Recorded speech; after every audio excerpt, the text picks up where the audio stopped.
Hello everyone, welcome back to my channel. आज मैं आपके लिए लेकर आई हूँ अक्टूबर 2019 के पेपर्स जो अकाउंटेंसी के हैं। और अभी मेरे पास टाइम बहुत कम है, इसीलिए मैं सिर्फ पेपर सॉल्यूशन कराऊंगी। ठीक है, पेपर को सॉल्व कराऊंगी और पेपर को एक्सप्लेन कराऊंगी कि कौन सा क्वेश्चन क्या कह रहा है। मेरे पास टाइम नहीं है कि चैप्टर वाइज मैं एक्सप्लेन करूँ आपको, और मुझे टाइम नहीं मिल पा रहा है, इसलिए अब से मैं आपको सिर्फ पेपर से ही प्रोवाइड करूंगी। ठीक है, उसके आंसर्स भी साथ में, क्योंकि एमसीक्यूज है तो एमसीक्यूज के आंसर भी मैं साथ में ही आपको प्रोवाइड कर दूंगी विथ एक्सप्लेनेशन। तो बिना देरी करते हम लोग चलते हैं टॉपिक की ओर। और इस क्वेश्चन में, इस जो लेक्चर है, इस लेक्चर में मैं आपको सिर्फ 10 एमसीक्यूज दे रही हूँ। ठीक है, और 2 आपके क्या है, होमवर्क है। फिर नेक्स्ट लेक्चर में मैं आपको 2019 के 10 एमसीक्यूज प्रोवाइड करूंगी। इसी तरह से मैं आपको एमसीक्यूज देती रहूंगी। आप सोच रहे हो मैम आप ये 10-10 करके क्यों दे रहे हो? मैं आपको 10-10 करके इसलिए दे रही हूँ क्योंकि कुछ स्टूडेंट्स के पास टाइम नहीं होते हैं कि वो बैठ के लर्न कर सके, तो मैं उन लोगों के लिए प्रोवाइड कर रही हूँ, या फिर वो उन लोगों के लिए जो एक माँ होती हैं, जो जॉब करती हैं, माँ भी हैं और बहुत सारी रिस्पॉन्सिबिलिटी होती है उनके ऊपर। मैं उनके लिए ये वीडियो स्पेशली बना रही हूँ। और इससे क्या होगा, वो 10 एमसीक्यूज वो अगर ये वीडियो को देख लेंगी तो उसी टाइम वो 10 एमसीक्यूज उन्हें लर्न हो जाएंगे। और कमेंट सेक्शन में आप इस 2 एमसीक्यूज के आंसर भी मुझे कमेंट कर दीजिए। चलते हैं, क्वेश्चन है, out of the following which assets is non current assets. Non current assets कौन सी है इसमें से? इसमें से नॉन करंट एसेट्स है फ्रेंचाइजी। आंसर क्या है? फ्रेंचाइजी। क्योंकि स्टॉक ऑफ रॉ मटेरियल्स ये नॉन करंट नहीं है। बिल्स रिसीवेबल नॉन करंट नहीं है क्योंकि ये क्या है, ये करंट है। क्या ये करंट है? एसेट्स है। नॉन करंट एसेट्स का मतलब होता है वो एसेट्स जिसे हम जल्दी मनी में कन्वर्ट नहीं कर सकते। ठीक है, कैश में जल्दी हम इसे कन्वर्ट नहीं कर सकते हैं, और बिजनेस में वो लंबे समय तक उसका हम यूज करते हैं। ठीक है, लंबे समय तक उस एसेट्स का हम बिजनेस में यूज करते हैं। Stock of raw material, bills receivable ये करंट एसेट्स है। डिबेंचर डिस्काउंट ये फिक्टिशियस एसेट्स है, ये आपका नॉन करंट एसेट्स नहीं है। तो बचा क्या? फ्रेंचाइजी। ये लंबे समय तक बिजनेस में यूज में होते हैं, तो यूज में काम में आते हैं। ठीक है, और इसे हम जल्दी कैश में कन्वर्ट भी नहीं कर सकते हैं। तो नॉन करंट एसेट्स क्या है आपके? फ्रेंचाइजी। नेक्स्ट है क्वेश्चन 2। मेरा थोड़ा गला बैठा हुआ है, अगर कोई भी वर्ड आपको समझ ना आए तो उसके लिए प्लीज सॉरी। आप खुद एक बार समझ लीजिएगा क्वेश्चन को पढ़ के। फिर भी ना समझ में आए मेरे वर्ड्स तो आप मुझे कमेंट में कह सकते हैं। मैं पूरी कोशिश करूंगी कि इस वर्ड को आपको समझा पाऊँ, क्योंकि मेरा थोड़ा गला बैठा हुआ है, मैं ठीक से बोल नहीं पा रही हूँ। ठीक है, सेकेंड क्वेश्चन है, rent paid 10,000 what type of transaction is it. तो जो रेंट पेड है, ठीक है, ये तो 10,000 आपने पे किया है, ये कैश ट्रांजैक्शन तो है, लेकिन ये कौन सा ट्रांजैक्शन करा जाएगा? ठीक है, ये बिजनेस का किसके द्वारा दी गई सर्विस है, ये सर्विस ट्रांजैक्शन है। एक प्रकार की क्या है, ये सर्विस ट्रांजैक्शन है।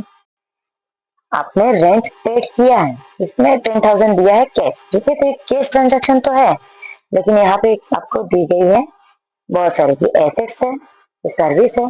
इस non current transaction of service या कैश ट्रांजैक्शन ऑफ सर्विस या फिर कैश ट्रांजैक्शन ऑफ लाइबिलिटी। तो इसमें से राइट आंसर है, राइट आंसर क्या है? राइट आंसर है कैश ट्रांजैक्शन ऑफ सर्विस। आपने सर्विस यूज किया है। ठीक है, आप अगर कहीं जाएंगे रहने, ठीक है, तो वहां पर रेंट पे घर ले रहे, तो आप क्या कर रहे हैं, इस व्यक्ति का रेंट जो घर है, ठीक है, उसे यूज कर रहे हैं। एक सर्विस होगी, एक प्रकार की क्या हो गई वो सर्विस हो गई है, तो आप रेंट पे कर रहे हो, इसे हम कहेंगे कैश ट्रांजैक्शन ऑफ सर्विस।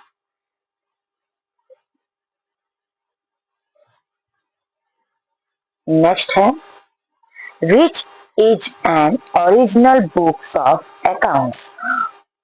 इसमें से ओरिजिनल बुक्स कौन सी है अकाउंट्स की? तो आंसर है जनरल एंट्रीज, ये इसकी ओरिजिनल बुक है। नेक्स्ट है when goods purchased on credit. जब आप गुड्स को क्रेडिट पर परचेस करते हैं, ठीक है, मतलब आपने ए के पास से माल खरीदा, क्या किया आपने? ए ए ये मैं आपको एक एग्जांपल दे रही हूँ, ठीक है। आपने ए के पास से क्या लिया? माल खरीदा, ठीक है। तो आपने ए के पास से माल खरीदा, लेकिन आपने उसका पैसा नहीं दिया, आपने कहा मैं आप पैसा बाद में दूंगा, ठीक है। आपने उसको क्रेडिट पे परचेस किया है, तो आपके पास क्या होगा? एसेट्स तो बढ़ जाएगी, लेकिन जो लाइबिलिटी होगी, जो आपकी दायित्व होगी, वो क्या हो जाएगी? इंक्रीज हो जाएगी। वो भी क्या हो जाएगी? इंक्रीज हो जाएगी। तो राइट आंसर है increase in assets and increase in liability. तो फर्स्ट वाला आपका आंसर है। नेक्स्ट क्वेश्चन पे जाते हैं। Question 5, what is sent to the traders along with goods returned which is purchased on credit। जब आप क्रेडिट पर परचेस करते हो, ठीक है, अब मैं आपको एग्जांपल देती हूँ, तभी आपको समझ में आएगा। जैसे कि आपने ए के पास से 10,000 का माल खरीदा। कितने हजार का?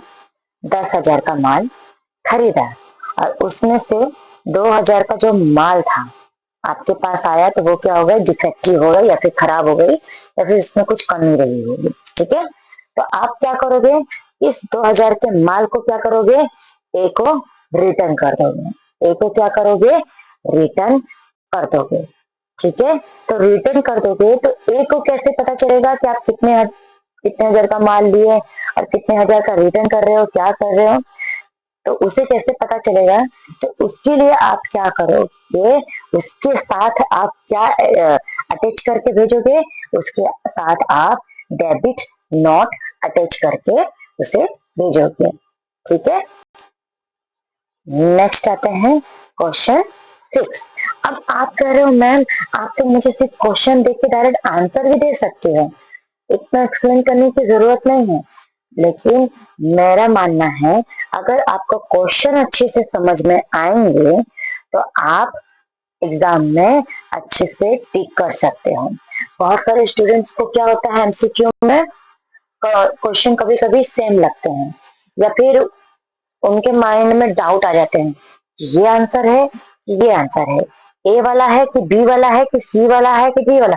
क्वेश्चन तो देखा देखा लग रहा है, आंसर भी देखा देखा लग रहा है, लेकिन राइट आंसर आपको पता नहीं होता है। इसीलिए मैं आपको क्वेश्चन को अच्छे से एक्सप्लेन कर रही हूँ।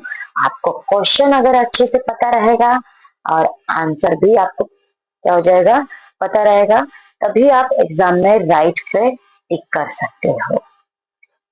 क्वेश्चन नंबर 6 है which type of discount is not recorded in the books.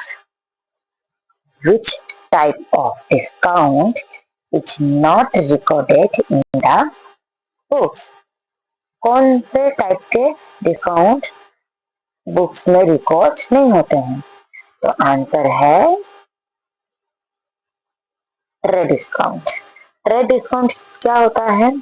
वो पहले से ही डिडक्ट कर दिया जाता है, ठीक है। जैसे कि आपने दुकान ओपन किया है, ठीक है, आपकी साड़ी की दुकान है और आपका कोई रिश्तेदार आपके यहाँ पे साड़ी लेने आए हैं, तो आप उसको क्या कहोगे? 20% डिस्काउंट है। साड़ी कितने की है? 1,000 की है। आप बोलोगे 20% डिस्काउंट दे रही हूँ मैं आपको स्पेशल, क्योंकि आप मेरे रिश्तेदार हैं, ऐसा कहोगे उसको। तो आप क्या तो आप इससे कितना लोगे? 800 लोगे। कितना लोगे? 800 लेके, ऑलरेडी क्या होती है, डिडक्टेड होती है, तो आप बुक्स में क्या लिखोगे, 800 लिखोगे। तो ये डिस्काउंट ऑलरेडी क्या होती है, डिडक्ट होती है, पहले से ही डिडक्ट होती है। चलिए नेक्स्ट आते हैं question number 7। This is not included in subsidiary entry. Subsidiary entry में, सब्सिडरी बुक में कौन से एंट्री आती है, कौन कौन से आते हैं, ठीक है। इसमें जो है sale entry, petty cash book, ledger, debit entry. तो इसमें से जो लेजर है वो ऑप्शन सब्सिडी एंट्री में नहीं आई। थोड़ा सा मुझे बोलने में दिक्कत हो रही है, ठीक है, थोड़ा आप मेरे वर्ड्स को समझ जाना। This is not included in subsidiary entry। तो जो ऑप्शन है उस ऑप्शन में से लेजर जो है वो एंट्री सब्सिडरी एंट्री में नहीं आती है, ठीक है। सब्सिडरी बुक्स में कौन कौन सी आती है, sales book, purchase book, receipt book, ठीक है, ये सब आती है। नेक्स्ट है what is called a king of books. King of books कौन है, लेजर है। कौन है, लेजर बुक। लेजर को किंग ऑफ बुक इसलिए कहा जाता है क्योंकि फाइनल अकाउंट जब बनाते हैं ना, तो जो सारी इंफॉर्मेशन होती है ना वो हमें लेजर में से मिलती है, इसीलिए हम इसे किंग ऑफ बुक्स भी कहते हैं। नेक्स्ट क्वेश्चन है what is a link between the ledger and the final accounts. Ledger और फाइनल अकाउंट्स के बीच की लिंक कौन है, ठीक है। तो आंसर है ट्रायल बैलेंस।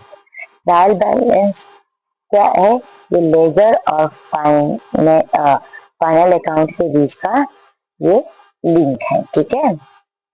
ये लेजर के जो बैलेंस होते हैं ना उसको समराइज कर देता है ट्रायल बैलेंस। नेक्स्ट है when bank reconciliation statement is prepared. जब बैंक रिकॉन्सिलेशन स्टेटमेंट हम प्रिपेयर करते हैं बीआरएस, ठीक है, तो हम कब, क्वेश्चन दे रहा है, हम कब बीआरएस स्टेटमेंट प्रिपेयर करते हैं। तो इसमें है at the end of month, at the end of 3 months, at the end of accounting year, at any time. जब हमें कैश बुक और पासबुक के बैलेंस को कंपेयर करना होता है ना, तब हम बीआरएस किसी भी समय बना सकते हैं। तो आंसर क्या आएगा, एट एनी टाइम। ये आपका है होमवर्क, आप क्या करोगे कमेंट में इसके आंसर मुझे दोगे, ठीक है। Thank you. अगर आपने इस वीडियो को पूरा देखा हो और मुझे समझा हो, प्लीज लाइक करना ना भूलें और अपने फ्रेंड्स को भी इसलिए शेयर कर दें जिससे उन्हें भी मदद मिले। और अगर आपको कोई भी क्वेश्चन समझ में नहीं आया हो तो आप मुझे कमेंट में लिख कर कह सकते हैं, मैं उसे अच्छे से कोशिश करूंगी और अच्छे से समझाने की। और इसी तरह आप क्या करिए, जुड़े रहिए मेरे साथ। मैं और भी इम्पोर्टेंट क्वेश्चंस पर वीडियो लाती रहूंगी। प्लीज लाइक करना ना भूलें, आपका लाइक ही मेरे लिए मोटिवेशन है। और प्लीज प्लीज अपने फ्रेंड सर्कल में भी इसे शेयर कर दीजिएगा। Thank you.